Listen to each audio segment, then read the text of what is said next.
Howdy, Possum Patty here, and I'm nature journaling. It's April 22nd. Happy Earth Day. But it feels more like Winnie the Pooh and the blustery day. Wind gusts today, 40 to 50 miles an hour. Checking the rain gauge from yesterday. And let's see, half an inch.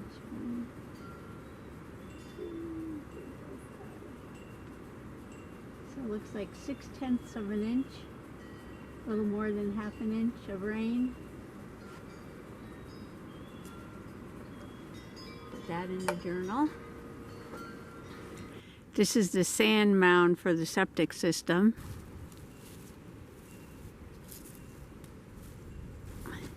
I think they brought in the sand, and with it came a lot of junk, invasives.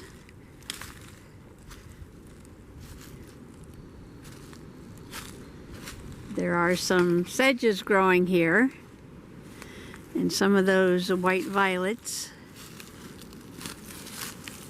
Here's the white violets.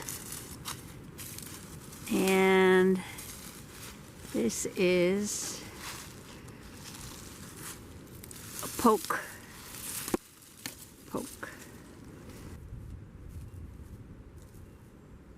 This birch tree has some catkins on it.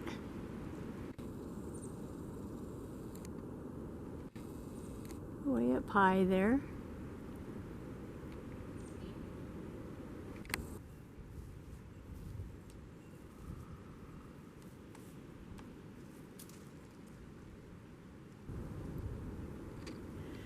Beautiful blue sky and clouds today. We missed out on the hailstorm that a lot of the state got yesterday.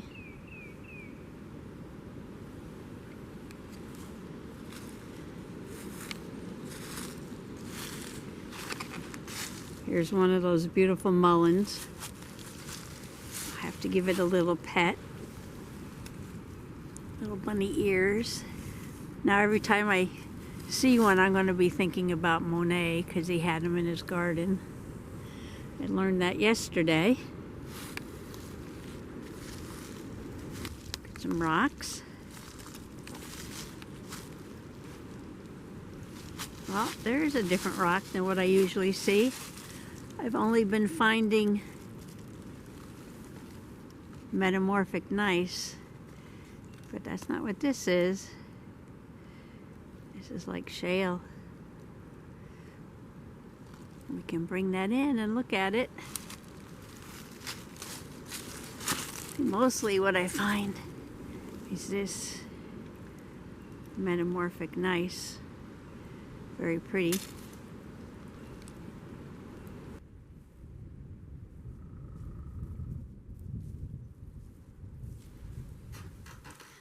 So I came inside to do my journaling on this windy Wednesday, Earth Day. But if you nature journal, it's like Earth Day every day. First thing I put in my journal was my little rain gauge stamp. And this is rain from yesterday. We had a little bit more than a half an inch of rain. There were many storms that crossed the state with lots of hail, but most of that passed us by, and we just had some rain and a lot of wind. We do have a wind advisory today. Steady winds on the Beaufort scale are 5 or 6, and our gusts are going to be 7 to 9, which is the gale category. When I went outside, I was looking at the clouds, and I thought I'd start my page with the clouds. And I put down blue skies with cumulus clouds. Now there are many different ways to journal about clouds, and let me show you a few that I've done in the past. In some old journals that I have. I think this is the one time I was pretty serious about clouds, and I actually looked in a book and studied them. Think of a cloud as action first and then shape and outline. So you go with the airflow. Clouds are slow explosions. They continually puff and boil. I really like that. do not make clouds look like melting mounds of ice cream. Clouds are living shapes in graceful action. The clouds push the boats. They go with the wind. The shape of the cloud depends on the movement.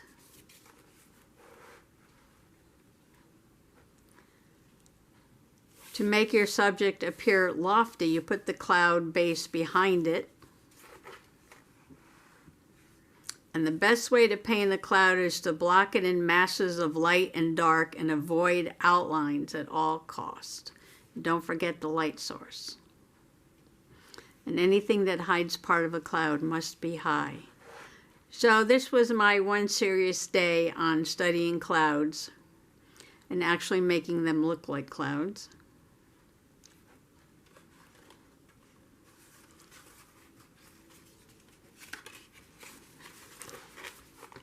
This was a collage that I did. And these red clouds I had painted probably back in 1969. And I still had it, and I ripped it up. It was just on some construction paper. And I made a collage out of it. And I made a little stamp here out of the Native American symbol for thunderclouds. You can see the lightning and the rain. So those are my collage clouds.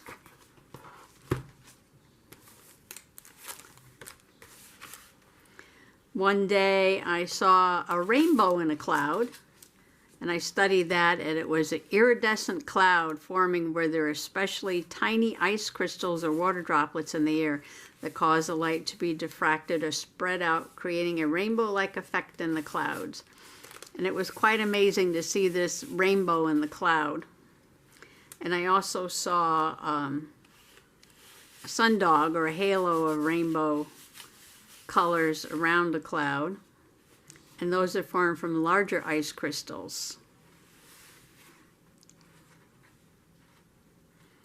So this was an interesting page about clouds.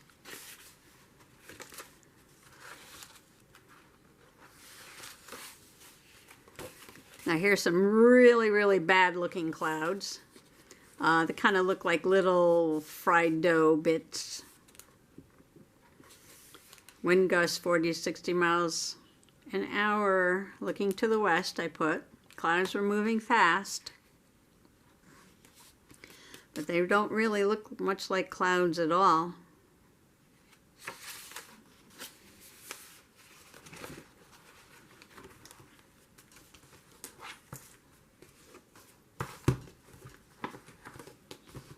Got a few more here, let's see. One day I saw these clouds that looked like pillows. They were the same shape above and below. Kind of interesting, pillow clouds.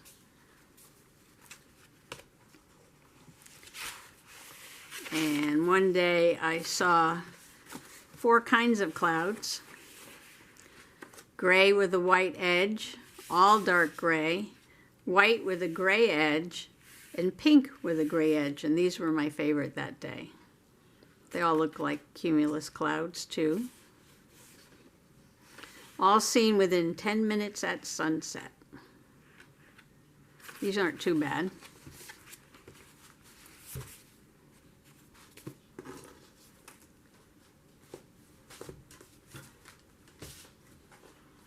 And this was an interesting project I gave myself, to draw clouds with a pen as fast as they were going by. I did this, must have been a warm day in February because I was sitting outside. I remember doing this. I just sat out in the lawn chair and quickly sketched all the clouds as they went by. This one was looking north. It was a warm day. Look at that, 70 degrees on February 23rd. This was with a fountain pen. Just using a fountain pen.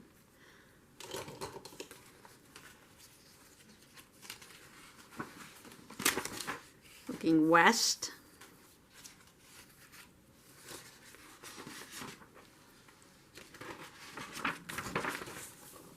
some more done very quickly. Getting very abstract with my clouds here. Next day.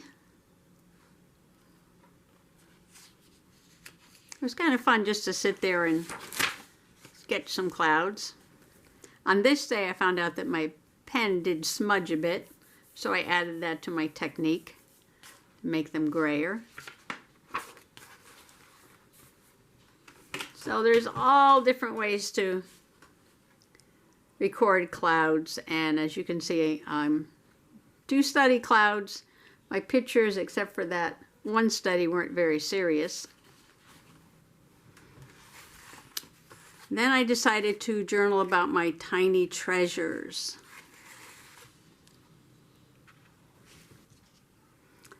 When I was over on the sand mound for the septic system, way towards the end, I found this unusual rock, and not that this is an unusual rock, I believe it's a shale. It's unusual for our property because most of the rocks on the property are gneiss or schist. And I was wondering, what is this piece of shale doing on our property, because we just don't have this kind of rock in our area.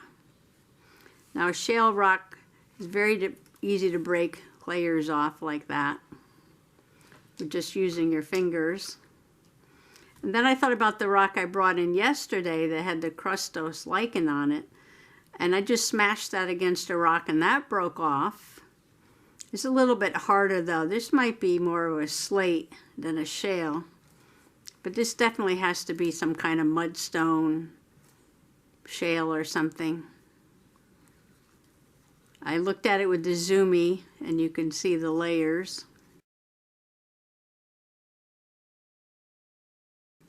It's very sparkly.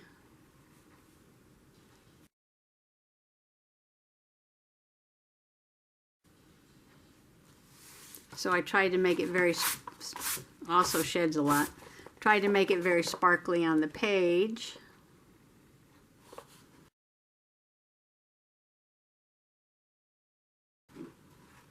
And this is a sedimentary rock, so it was made from layers of mud under pressure.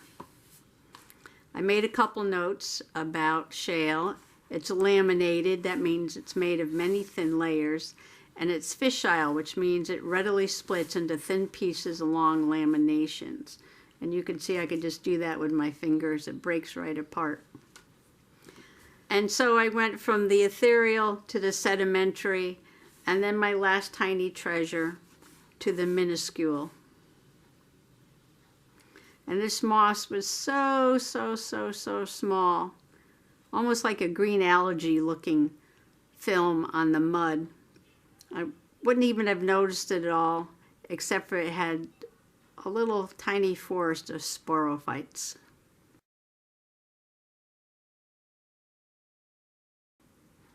Sporophytes are really noticeable, more so than the moss itself. The moss leaves were so tiny, it was hard to even see them with the zoomie microscope.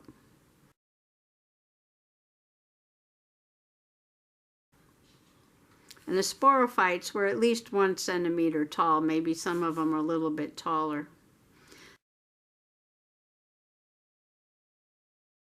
So by far, this is the tiniest moss I've ever seen. So from the ethereal to the sedimentary to the minuscule, I had a very fun Earth Day to share with you today. Thanks for coming along. Bye-bye.